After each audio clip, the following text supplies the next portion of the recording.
പെട്ടെന്ന് അവൻ്റെ മുന്നിൽ ഒരു കുന്തം വന്നു വീണു. അത് ആൽക്കമി കൊണ്ടുണ്ടാക്കിയതാണെന്ന് അവന് മനസ്സിലായി. അപ്പോഴേക്കും എഡ്വേർഡ് അങ്ങോട്ടേക്ക് കയറി വന്നു. വന്ന പാടെ എഡ്വേർഡ് ആ കുന്തം എടുത്തിട്ട് ആൽക്കമി ഉപയോഗിച്ച് അതിനെ ഒരു ഗദയാക്കി മാറ്റി. ഒരു ട്രാൻസ്മ്യൂട്ടേഷൻ സർക്കിൾ പോലും ഇല്ലാതെ കൂളായിട്ട് എഡ്വേർഡ് ഇത് ചെയ്തത് കണ്ട ഐസക് അമ്പരന്നു. അപ്പോഴേക്കും അവൻ്റെ പിന്നിൽ അൽഫോൺസ് എത്തിയിരുന്നു.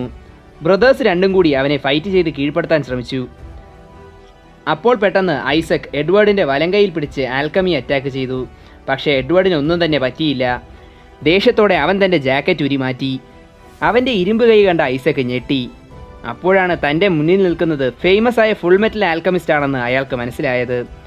ഫുൾ മെറ്റൽ ആൽക്കമിസ്റ്റ് എന്ന് കേട്ടപ്പോൾ അത് ഇത്രയും ചെറിയ പയ്യനായിരിക്കുമെന്ന് ഒട്ടും പ്രതീക്ഷിച്ചിരുന്നില്ല എന്ന് ഐസക് അവരോട് പറഞ്ഞു. തൻ്റെ സൈസിനെ പറഞ്ഞ് കളിയാക്കിയത് കേട്ട് ദേഷ്യം വന്ന എഡ്വേർഡ് അവനെ ചുമരുകൾക്കിടയിൽ ട്രാപ്പ് ചെയ്തു.